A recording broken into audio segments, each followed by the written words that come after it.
Hello students, कैसे हैं आप सब? All well? होप आप लोग की तैयारी बहुत अच्छी चल रही होगी। हमने कल एक बहुत ही इंपॉर्टेंट टॉपिक डिस्कस किया था, बैलेंस ऑफ पेमेंट। आज बैलेंस ऑफ पेमेंट का कुछ क्वेश्चंस करेंगे हम लोग, एमसीक्यूज करेंगे, जो कि आपके एग्जामिनेशन में इंपॉर्टेंट क्वेश्चंस के तौर पे आता है और आ सकता है। देखिए, एक बात समझेंगे, ये मैंने कल भी आपको बताया था, पिछले की क्लासेस में भी बताया है कि इस इस टाइम का आप जितना ज्यादा यूटिलाइज कर सकते हैं वो करिए। क्यों? क्योंकि आपको मैंने बताया कि आपको पता है कि आपका रिजल्ट और आपके सीयूटी के परफॉर्मेंस, दैट मींस जो भी आप कॉलेज में जाना चाहते हैं उसके परफॉर्मेंस के आधार पे ही आपको कॉलेज अलॉट होता है। और आप अगर अपना पूरा फोकस यहाँ पे देते हैं, अपने पढ़ाई पे देते हैं, तो बेहतर आपको अपॉर्चुनिटी मिल सकता है। तो इस आप इस बात को समझें। देखिए, डिस्ट्रैक्शन तो आ सकता है, डिस्ट्रैक्शन आता है। आप सबसे पहले तो अपने फोन को जितना कम से कम इस्तेमाल करें। मैं ये बात समझ सकता हूँ कि बिना फोन के आज की डेट में आप कुछ भी नहीं कर सकते हैं, और फोन के बिना अ, आपका काम भी नहीं चल पाएगा, क्योंकि आपके सो क्लोज्ड फ्रेंड्स का मैसेजेस, बहुत सारे लोगों का मैसेजेस जो आता है, उसके बिना थोड़ा सा मुश्किल होगा आपको। लेकिन एक आप लिमिटेड टाइम में इसको करें। एक लिमिटेड टाइम में आप इसको इस्तेमाल कर रहे अपने फ़ोन का, बहुत ज़्यादा सोशल साइट्स पे कुछ दिनों के लिए अवॉइड करें। कुछ लिमिटेड टाइम पे ही अपने मैसेज को अपने लव्ड वंस को आप भेजें। तो थोड़ा सा आपको तैयारी करने का और अपने पढ़ाई पे फोकस करने का ना समय आपको ज़्यादा रहेगा। तो मेरा आपसे यही रिक्वेस्ट है कि आप अपने पढ़ाई को एकदम पेस में लाइए। क्योंकि एक बात समझ लीजिए, ये जो आपका टाइम पीरियड है ना, ये टाइम पीरियड आपकी जिंदगी का सबसे महत्वपूर्ण टाइम पीरियड है, आपके लाइफ का सबसे महत्वपूर्ण टाइम पीरियड है।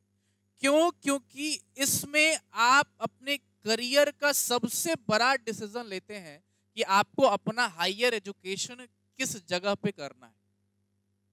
आपको अपना हायर एजुकेशन किसी अच्छे इंस्टीट्यूट, अच्छे कॉलेज में करना है, या फिर आपको अपना हायर एजुकेशन जो है जैसे चल रहा है। तो मेरे कहने का मतलब है कि आपका जो भी गोल है उसको अचीव करने में आपका आपका जो कॉलेज है वो बहुत ही इंपॉर्टेंट रोल प्ले करता है। और इस इम्पोर्टेंट जो आपका टाइम पीरियड है, इस इम्पोर्टेंट टाइम पीरियड में आप अपने आप का पूरा आप अपना जान लगा दीजिए। ये 2 महीना आप पूरा जान लगा दीजिए। क्योंकि सीबीएसई हो या बिहार बोर्ड हो, दोनों का मार्क्स अच्छा आ रहा है। अब बिहार बोर्ड का भी मार्क्स अच्छा आ रहा है, तो आप एग्जामिनेशन पे पूरा फोकस करेंगे और अपने स्टडी को जितना ज़्यादा पेस में लाएंगे उतना ज़्यादा अच्छा होगा। ज़्यादा नहीं, एक रूटीन बनाइए। देखिए, रूटीन बनाना अभी आपको बहुत ही ज़रूरत है। अगर आप रूटीन काम करते हैं, रूटीन के वाइज काम करते हैं, तो देखिए आपका सबसे पहले, अगर मैं ट्वेल्थ की बात करूं, ठीक है ना, तो ट्वेल्थ 2 बोर्ड है। सीबीएसई में अगर मैं एक पेपर की बात करता हूं, अगर मैं बस इकोनॉमिक्स की बात करता हूं, तो इकोनॉमिक्स में आपके पास 2 बोर्ड है। एक सीबीएसई के स्टूडेंट्स हैं और दूसरा जो है वो बिहार बोर्ड के स्टूडेंट्स हैं। ठीक है। अब सीबीएसई के स्टूडेंट्स को लिए ट्वेल्थ में क्या क्या है उनका, उनका है मैक्रो है, ठीक है, और दूसरा क्या है पेपर उनका, इंडियन इकोनॉमी दूसरा पेपर है, इंडियन इकोनॉमी दूसरा पेपर है। और बिहार बोर्ड के लिए कौन सा 2 पेपर है? एक तो कॉमन है जी मैक्रो, और दूसरा जो पेपर है वो है उनका माइक्रो।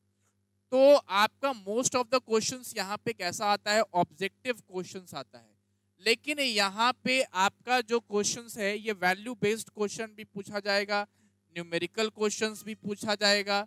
तो हर एक कैटेगरी का आपको क्वेश्चन जो है वो सीबीएसई में आपको देखा जा सकता है। इसीलिए आपको दोनों में प्रैक्टिस करने की जरूरत है। और खास करके इकोनॉमिक्स पेपर में आप आसानी से 95 प्लस मार्क्स स्कोर कर सकते हैं। 95 प्लस मार्क्स स्कोर सकते हैं अगर आपका कॉन्सेप्ट सारे चैप्टर्स का क्लियर है, आप लगातार क्वेश्चंस कर रहे हैं, लगातार सैंपल पेपर्स को सॉल्व कर रहे हैं। तो 2 महीने बिल्कुल अपने आप को एकदम आइसोलेट कर लीजिए, आइसोलेशन में चले जाइए। आइसोलेशन इन द सेंस कि अपने पढ़ाई पे पूरा फोकस कर लीजिए, दोस्त फ्रेंड्स से थोड़ा सा कम मिला करिए और फोन के डिस्ट्रैक्शन को कम से कम करिए। ये आपको बहुत ही बेनिफिट करेगा। बस 2 महीना आप मेरा बात मानिए, उसके बाद आपका फ्यूचर बिल्कुल अलग दिखेगा, आपको चेंज दिखेगा, आप अपने आप में एक बदले हुए इंसान दिखेंगे। तो ये हम आपको लगातार ये बोल रहे हैं और आशा करते हैं कि आप इस चीज को रेगुलेट करेंगे, अपने लाइफ में इसको ले आएंगे। तो आज हम लोग टॉपिक जो डिस्कस करेंगे, जो हमने कल बैलेंस ऑफ पेमेंट पढ़ा था, कल जो हमने बैलेंस ऑफ पेमेंट चैप्टर पढ़ा था, आज उस बैलेंस ऑफ पेमेंट चैप्टर के हम लोग एमसीक्यूज को सॉल्व करेंगे, एमसीक्यूज को सॉल्व करेंगे। और इस एमसीक्यूज को सॉल्व करते समय मैं ये भी देखना चाहूंगा कि जितने स्टूडेंट्स वीडियो को देख रहे हैं वो खुद भी घर पे उस क्वेश्चन को पढ़ के वो खुद भी सॉल्व करे। मतलब ये कि वो हमारे साथ सॉल्व करे, वो भी ऑप्शंस को देखे, वो भी अपना दिमाग लगाए। ये नहीं कि बस जैसे वीडियो है वैसे चलता चला जाए, अपना दिमाग नहीं लगाए, ये बिल्कुल भी नहीं करना है, दिमाग जरूर लगाना है। तो चलते हैं हम लोग एमसीक्यूज के तरफ, चलते हैं हम लोग बीओपी के एमसीक्यूज के तरफ चलते हैं। चलिए तो स्टार्ट करते हैं हम लोग। चलिए तो सबसे पहला क्वेश्चन क्या है कि BOP is measured as, BOP is measured as difference between visible item of export and import, difference between invisible item of export and import, difference between external and internal flow of good, difference between all receipt of foreign exchange and payment of foreign exchange। अब आपको यहाँ पे देखना है कि जब आपने BOP account को बनाया था, आपने जब बीओपी अकाउंट को बनाया तो सर उसमें आपका क्या है, उसमें आपका बीओपी अकाउंट में अगर आपको ध्यान होगा तो उसमें आपने विजिबल आइटम्स को भी लिया था, ठीक है, इनविजिबल को भी लिया था, ठीक है, एक्सटर्नल गोल्ड मतलब जो कैपिटल अकाउंट का ट्रांजैक्शन है उसको भी हमने लिया था। तो मतलब हमने सारा फॉरेन एक्सचेंज को रिकॉर्ड किया जिससे कि हमारे पास डॉलर आ रहा है, और सारा पेमेंट्स को रिकॉर्ड किया जिससे कि हमारे पास से डॉलर जा रहा है। तो निश्चित तौर पे हमारा जो ऑप्शन कौन सा करेक्ट होगा, हमारा ऑप्शन यहाँ पे डी करेक्ट होगा, ठीक है।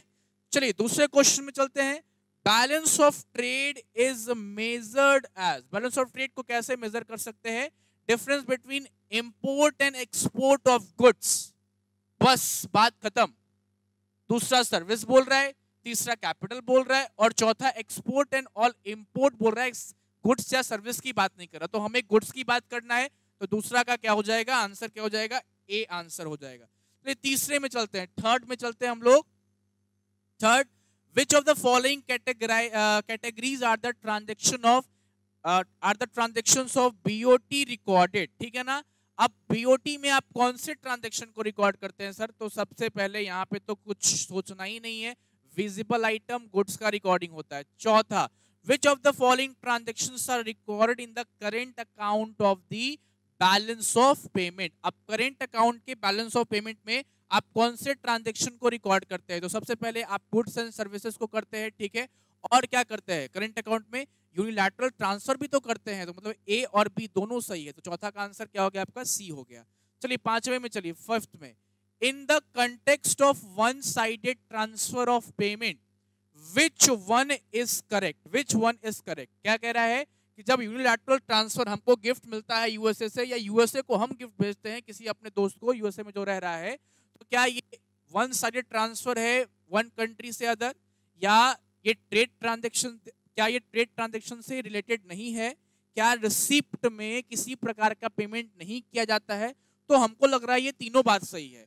क्यों, क्योंकि ये वन साइडेड है, दूसरा ट्रेड ट्रांजैक्शन नहीं है, इसके बदले में कुछ दे या ले नहीं रहे हैं, और तीसरा क्या है कि पेमेंट नहीं किया जा रहा। तो हमारा पांचवा का आंसर क्या हो जाएगा, पांचवा का आंसर हमारा हो जाएगा जी डी आंसर हो जाएगा, ठीक है ना, डी आंसर हो जाएगा। कोई दिक्कत आपको। चलिए सिक्स्थ में आइए, सिक्स्थ क्या है हमारा कि which of the following items relate to BOP on capital account. तो कैपिटल अकाउंट में इनमें से कौन से लेन देन को हम लोग लेते हैं?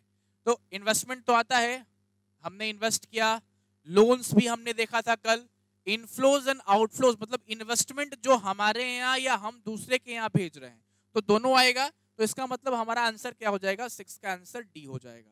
चलिए 7th नंबर में आइए, which of the following are not included in the balance of trade? इसमें से कौन से आइटम को हम लोग बैलेंस ऑफ ट्रेड में रिकॉर्ड नहीं करते हैं? तो देखिए इसमें क्या है, payment of interest and dividend, payment of interest and dividend नहीं करते हैं, एक्सपेंडिचर बाय द टूरिस्ट नहीं करते हैं, import and export of goods and services क्या करते हैं या नहीं करते हैं बताइए। 7वां का बताइए, क्या इंपोर्ट एंड एक्सपोर्ट को करते हैं, है ना? तो क्या नहीं करते हैं, यहाँ पे क्वेश्चन ये पूछ रहा है कि हम लोग क्या नहीं करते हैं।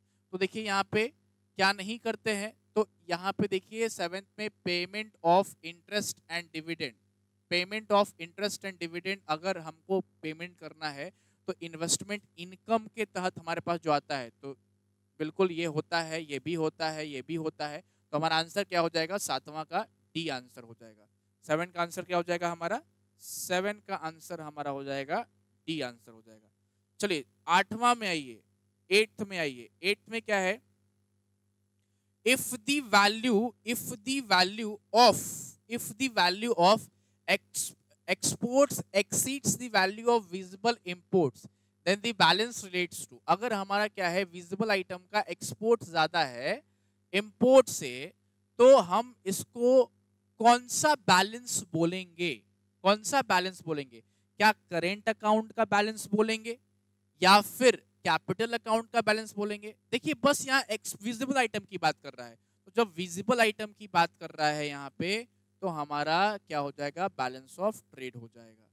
अब देखिए autonomous items are related to those transactions, autonomous items are related to those transactions which are determined by the motive of profit maximisation, are not related to the BOP status of the country. देखिए autonomous में हमने क्या देखा था कि जो profit motive से होता है, ठीक है ना? तो एक तो हमारा ये आंसर ठीक ठाक लग रहा है, बिल्कुल ये 10वां का ए जो है वो सही लग रहा है। अब दूसरा कह रहा है कि बीओपी के स्टेटस से कोई मतलब नहीं है, इक्विलिब्रियम में हो डिसइक्विलिब्रियम में हो, उससे कोई मतलब नहीं है, तो बिल्कुल बात सही है। हमारा आंसर क्या हो जाएगा? हमारा आंसर हो जाएगा सी आंसर हो जाएगा। ठीक है, next 11, accommodating items are those items of BOP which are not determined by consideration of profit, are related to the positive or negative BOP status, yeah, are meant to establish BOP identity, BOP identity। अब बताइए, profit से मतलब नहीं है, BOP के status positive है negative उससे मतलब नहीं है ना? तो ये दोनों बात सही है। आइडेंटिटी अगर डेफिसिट हो जाए तो उसको मैच कराने के लिए भी करते हैं, तो हमारा 11 का आंसर क्या हो जाएगा? डी आ जाएगा। Causes of BOP imbalances relates to, क्या क्या इम्बैलेंसेस में आ सकता है बीओपी अकाउंट में, किसके कारण हो सकता है?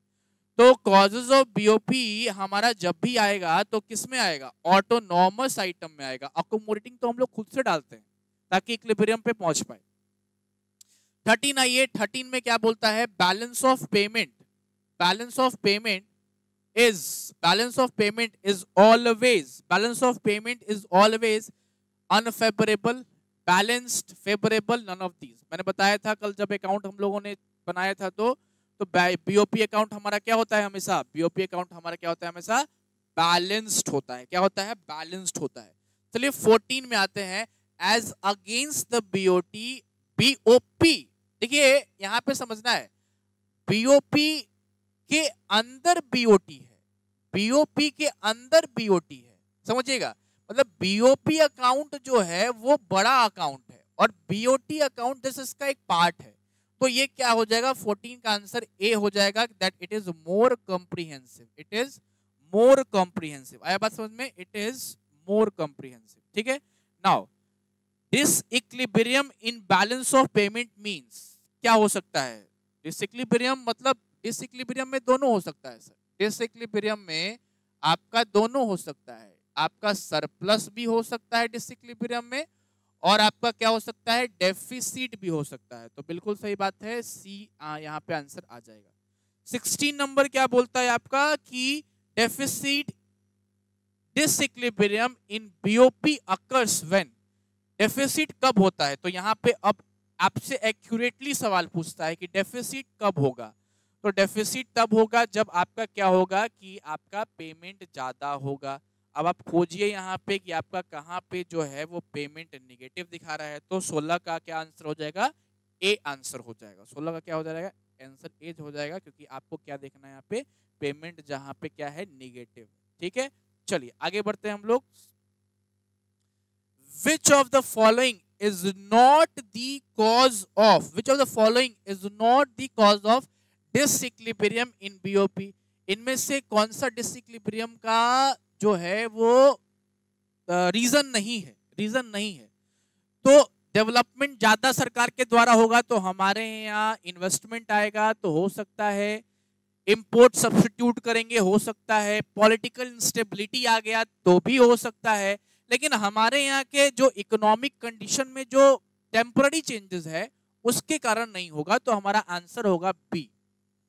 विच one of the following is, which of one of the following is the invisible item of BOP. तो इज द इनविजिबल आइटम, जो दिखता नहीं है। देखिए क्वेश्चन बोलता है इनविजिबल, इसको विजिबल नहीं बोलिएगा, इसको ध्यान रखिएगा, इनविजिबल है तो तीनों नहीं दिखता है। तो हमारा आंसर हो जाएगा डी। ठीक है ना। Next, the reason of imbalance in BOP is, imbalance मतलब बीओपी अकाउंट में क्या है कि आपका क्या हो सकता है, डेफिसिट हो सकता है, सरप्लस हो सकता है। तो नेचुरल रीजन, कभी आपका अर्थक्वेक आ गया, या आपके कंट्री में किसी प्रकार का इन्फ्लुएंजा आ गया जिससे कि आपके कंट्री का ट्रेड जो है वो नेगेटिव चला गया, तो आपका इकोनॉमिक रीजन भी हो सकता है, सॉरी नेचुरल रीजन भी हो सकता है, इकोनॉमिक भी हो सकता है, पॉलिटिकल इंस्टेबिलिटी, तो ऑल ऑफ दिस। ठीक है ना। Other name of BOP is, other name of BOP is, इसको इंटरनेशनल बोलते हैं, इंटरनेशनल बैलेंस ऑफ ट्रेड बोलते हैं। तो ये तीनों में से कोई आंसर नहीं है इसका, तीनों में से कोई नहीं है, तो ये डी का आंसर हो जाएगा। Which of the following items, which of the following items is included in balance of payment? इनमें से कौन सा आइटम बीओपी में रिकॉर्ड होता है? तो सर इसमें तो ऐसे ही मार देने का sir, all of this, all of this. क्या ऑल ऑफ दिस होगा ना, क्योंकि विजिबल भी आता है, इनविजिबल भी आता है ना, कैपिटल भी आता है, तो सारे के सारे आते हैं। ठीक है ना। चलिए 22 नंबर में आते हैं। Which of the following items are included in, which of the following items are included in balance of trade? इसमें तो सोचना ही नहीं है सर, सोचना ही नहीं है, डायरेक्ट मारना है ना। कौन सा था हमारा 22 का सी, सोचना ही नहीं। नेक्स्ट क्वेश्चन पढ़िए, नेक्स्ट क्या है हमारा 23 क्या है, 23 है the difference between visible export and visible import. किसमें आएगा जी, बैलेंस ऑफ ट्रेड में आएगा। ठीक है ना। चलिए 24वां पढ़िए, 24वां क्या है, a country's balance of trade is unfavourable जब इंपोर्ट ज्यादा होगा किससे, एक्सपोर्ट से।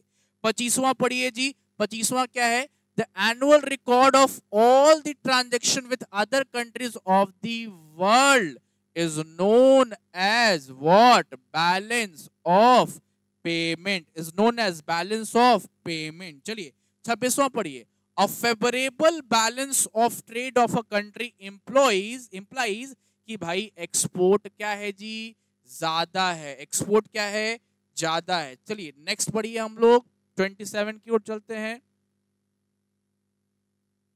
27 हो गया क्या,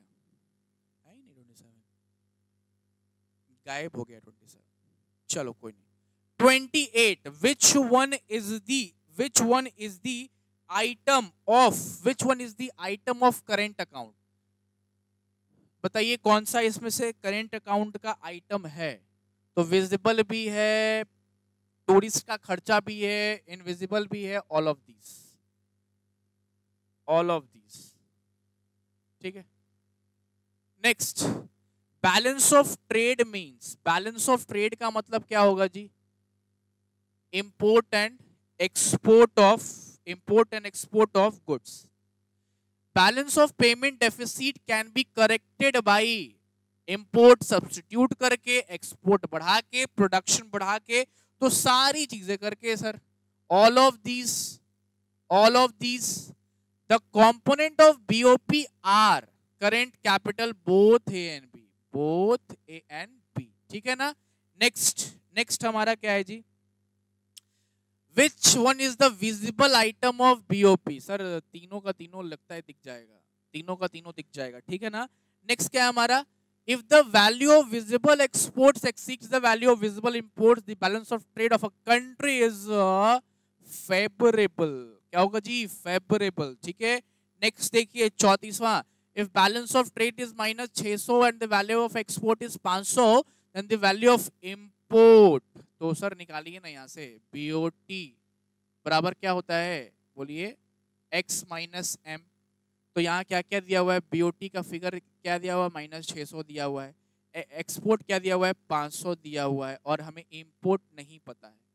तो भाई आपको क्या करेंगे, आप इस तरफ ले आएंगे, आपका क्या आएगा, एक्सपोर्ट आएगा, तो आपका आंसर क्या हो जाएगा जी, what will be your answer, what will be your answer, 600 plus 500 क्या हो जाएगा, 1100 हो जाएगा। If balance of trade is showing a deficit, है ना, बैलेंस ऑफ ट्रेड क्या शो कर रहा है, बैलेंस ऑफ ट्रेड शो कर रहा है आपका डेफिसिट 200 करोड़ का, है ना। तो आपका यहाँ पे लीजिए, आपका 200 करोड़ माइनस 200 करोड़ दिखा रहा है, एक्सपोर्ट का वैल्यू नहीं पता है, ये पता है, तो आपको इस तरफ लाना होगा, तो आपका आंसर क्या हो जाएगा, आपका आंसर हो जाएगा 700 करोड़, ठीक है। तो यहाँ तक हमने बहुत ही आसानी से सारे सवाल को किया, ठीक है। और भी है क्या, चलिए और भी है, और क्वेश्चंस को देखते हैं, और क्वेश्चंस को हम लोग देखते हैं, चलिए। विच of the following is not included in the residents of BOP transactions, कौन सा इसमें से रेसिडेंट्स नहीं होगा, तो रेसिडेंट्स वो लोग होते हैं जो हमारे यहाँ 1 साल से अधिक से रह रहे हैं और अपना इकोनॉमिक एक्टिविटी कर रहे हैं, फर्म्स है, एजेंसी, इंडिविजुअल है, भी नहीं होगा, ठीक है। फॉरेन मिलिट्री पर्सनल जो है वो इसमें नहीं होंगे, ठीक है। An accounting statement that provides a systematic records of all the economic transactions, sir, BOP. Balance of payment is a stock or flow, तो स्टॉक कंसेप्ट आपका पॉइंट ऑफ टाइम की बात करता है, हमें ध्यान होना चाहिए, पॉइंट ऑफ टाइम की बात करता है, वेयर एज आपका फ्लो कंसेप्ट जो है वो पीरियड ऑफ टाइम की बात करता है, पूरे पीरियड ऑफ टाइम की बात करता है, पूरे साल की बात करता है, पूरे दिन की बात करता है, पूरे महीने की बात करता है। तो हमारा जो बैलेंस ऑफ पेमेंट कॉन्सेप्ट है वो फ्लो कॉन्सेप्ट है। चलिए, inflow of foreign exchange, inflow of foreign exchange किस तरफ रिकॉर्ड होगा, तो सर क्रेडिट में रिकॉर्ड होगा, इतना सोचना ही नहीं है। कल जिस प्रकार से हमने अपने टॉपिक को देखा, it is very very understandable, आप आसानी से आंख बंद करके बनाइए, कोई दिक्कत नहीं, सॉरी खोल के बनाइए, मतलब समझ के बनाइए, है ना। तो क्या है कि आपको, अगर जिन लोगों ने डायरेक्ट ये वीडियो देखा है, एक बार इससे पहले BOP का वीडियो देख लें, उनको बहुत ही आसानी होगा क्वेश्चन सॉल्व करने में, ये मैं गारंटी के साथ बोलता हूँ। नेक्स्ट क्या है जी, when receipts of foreign exchange are more than the payment, क्या क्वेश्चन है यार, मारो सरप्लस, है ना। 5 का क्या हो जाएगा जी, 5 का हो जाएगा B। Unilateral transfer are also known as, unilateral transfer को और किस नाम से हम लोग जानते हैं, तो वन वे ट्रांसफर के नाम से जानते हैं। Balance of BOT can be कैसा हो सकता है, तीनों, मतलब A, B, C तीनों हो सकता है, सरप्लस भी हो सकता है, डेफिसिट भी हो सकता है, और आपका बैलेंस भी हो सकता है। जो the following is not a component of BOP, इसमें से कौन सा BOP का कंपोनेंट नहीं है, नहीं है, तो करेंट कैपिटल है, कौन सा नहीं है सर, नॉमिनल, नॉमिनल नहीं है ना, पता नहीं, ये नॉमिनल तो अकाउंट्स में होता है ना, तो ये नहीं है। 9th में आइए, export and import of goods is known as visible trade, ठीक है। तो 9th का हमारा आंसर क्या हो जाएगा, 9th का आंसर हो जाएगा हमारा B। 10 में आइए, refers to the difference between export and import of visible items, तो विजिबल आइटम्स का आंसर क्या हो जाएगा, BOT हो जाएगा, BOT हो जाएगा। फिर क्या है हमारा, autonomous transactions take place on, autonomous हमारा दोनों में होता है, मतलब करेंट में भी होता है और किस में होता है, कैपिटल में भी होता है, तो both A and B। Transactions are undertaken to cover the deficit और सरप्लस। तो भाई ऐसा कौन सा लेन देन है जो बीओपी को मैच कराने के लिए कराते हैं? तो बीओपी को मैच कराने के लिए अकोमोडेटिंग आइटम के लिए हम लोग जाते हैं, जैसे हमने बोरोइंग को देखा था, ठीक है ना। तो अगर डेफिसिट होगा तो बोरिंग के लिए जाएंगे। तो ऐसे आइटम को जो डेफिसिट को मैच कराने के लिए करे, हम उसको क्या बोलेंगे? Accommodating item. नेक्स्ट क्या है हमारा? इज द डिफरेंस बिटवीन क्या बोल रहा है? Difference between value of goods sold to the rest of the world and the value of goods imported from the rest of the world. अब यहाँ पे हमें समझना है कि गुड्स की बात कर रहा है, किसकी बात कर रहा है? गुड्स की बात कर रहा है, तो सोचना ही नहीं है, बैलेंस ऑफ ट्रेड हो जाएगा। Next, gifts and remittances to abroad, हमने दिया, तो भाई फॉरेन एक्सचेंज जा रहा है ना। तो जब फॉरेन एक्सचेंज हमारा जा रहा है तो हम किस साइड में इसको रिकॉर्ड करेंगे? किस साइड में record? Debit side of current account. Debit side of current account में हम लोग इसको रिकॉर्ड करेंगे, ठीक है। Export of machinery is recorded. अब आप ये मत समझिएगा कि मशीनरी एसेट है तो ये कैपिटल अकाउंट में ही आएगा, ऐसा मत सोचिएगा। यहाँ पे हम एक्सपोर्ट कर रहे हैं अपने गुड्स की तरीके से इसको, तो हमारे पास फॉरेन एक्सचेंज आएगा। जब फॉरेन एक्सचेंज आएगा हमारे पास, तो हमारे पास ये करेंट अकाउंट का पार्ट बनेगा। तो इसको हम लोग ध्यान दीजिएगा, इसको डायरेक्टली एसेट और लायबिलिटी की तरह ट्रीट मत कर लीजिएगा। 16 नंबर, सरप्लस इन बीओपी अराइजेस। कब सरप्लस अराइज होगा? तो सरप्लस बीओपी में कब अराइज होगा? जब रिसिप्ट ज्यादा होगा, किससे? पेमेंट से। ओ सॉरी, ओहो ओहो ओहो ओहो, ये आपका ऑटोनॉमस रिसिप्ट। देखिएगा यहाँ पे थोड़ा सा मिस्टेक हो गया, तो यही जल्दबाजी में कभी कभार गलती नहीं करना है, जैसे कि मेरे से हुआ। जल्दीबाजी में एक बार हम लोग एग्जामिनेशन हॉल में जाएंगे ना, तो एक बार इतना हमारे पास समय बचना चाहिए कि एक बार हम अपने आंसर्स को रीचेक भी करें। ये बहुत ज़रूरी है। आंसर्स को रीचेक करने से आपके अंदर ये होगा ना कि आपको जब एग्जामिनेशन हॉल से बाहर निकलेंगे तो आपको कॉन्फिडेंस आएगा कि नहीं, हमने सारा आंसर्स को चेक कर लिया है। और उसमें जैसे आप पहली बार जब करोगे ना, तो हो सकता है 10 में से एक आध क्वेश्चन आप जल्दीबाजी में गलत कर सकते हो। तो इतना समय का आप जरूर जो है ना, आप बचाओ जितना समय, कि आप दोबारा जब पढ़ो ना तो रीचेक कर सको अपने आंसर्स को। जैसे कि हमने अभी जल्दीबाजी में जो है ना एक आंसर गलत कर दिया था, जानते थे बट फिर भी गलत हो गया, है ना। तो इसीलिए मैं बोल रहा हूँ, बिल्कुल कंसंट्रेशन से काम करो, एकदम कंसंट्रेशन लगाओ, पूरा पूरा जान झोंक दो यार।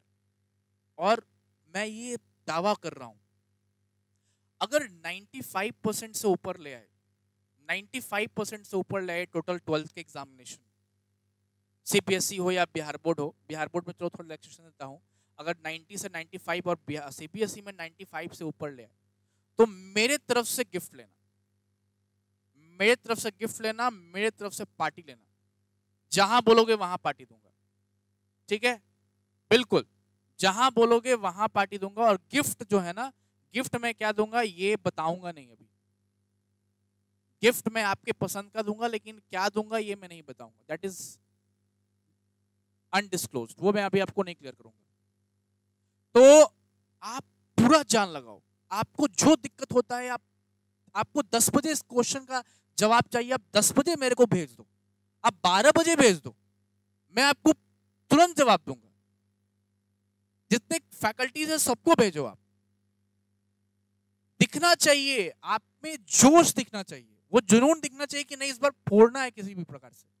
एग्जामिनेशन में किसी भी प्रकार से हमें बिहार बोर्ड वाले स्टूडेंट्स का 90 के ऊपर क्रॉस चाहिए, सीबीएसई में 95 के ऊपर क्रॉस चाहिए। और ये लाया है बच्चों, ये स्टूडेंट्स ने लाया, कितनी बार लाया है ये मुझे बताने की जरूरत नहीं है, ये आप लोग सबको पता है।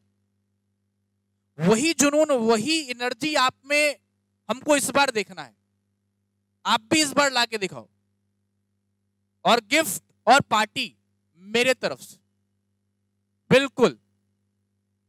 ये वीडियो तुम ना सेव कर लेना, और जिस दिन रिजल्ट आएगा ना उस दिन मेरे पास आना, मैं यहीं रहूंगा ऑफिस में, और मुझे बोलना, मैं दूंगा। लेकिन ये 2 महीने में जान लगा दो, कुछ नहीं चाहिए तुमको। इस 2 महीने में पूरे डिस्ट्रैक्शन को खत्म करो। इस 2 महीने में अपने को करियर चाहिए और कुछ नहीं चाहिए। करियर इज मोस्ट इंपॉर्टेंट, सबसे ज्यादा इंपॉर्टेंट है मेरे लिए। आपका फ्यूचर डिसाइड होगा। आप अच्छे कॉलेज में जाएंगे, आपको अच्छे फैकल्टी मिलेंगे, आपको अच्छा एनवायरनमेंट मिलेगा, तो you will get a different phase of life. आप एक अलग जीवन जिएगा। तो इसके लिए जरूरी है कि आप अपने अंदर ये कमिटमेंट डालो, आज से डालो। पूरा मेंबर, पूरा मेरा पूरा फैकल्टी टीम, पूरा जितने लोग हैं सब आपके साथ है। कोई प्रॉब्लम हो मुझे आके बताओ पर्सनली। ऐसा लग रहा है कि नहीं सर घर पे पढ़ाई नहीं हो रही है, कभी मम्मी कुछ बोल दे रही हैं या पापा बोल दे रहे हैं काम करने को, तो बोल दो कि इस 2 महीना थोड़ा सा कम करिए डिस्ट्रैक्शन। हालांकि नहीं बोलेंगे, आप पढ़ेंगे तो वो नहीं बोलेंगे, वो भी चाहते हैं कि आप अच्छा करें। क्योंकि रिजल्ट जिस दिन आता है ना, उस दिन पता नहीं कितने लोगों का आपके पास मैसेज कॉल आता है, भाई कितना आया तेरा रिजल्ट, कितना आया।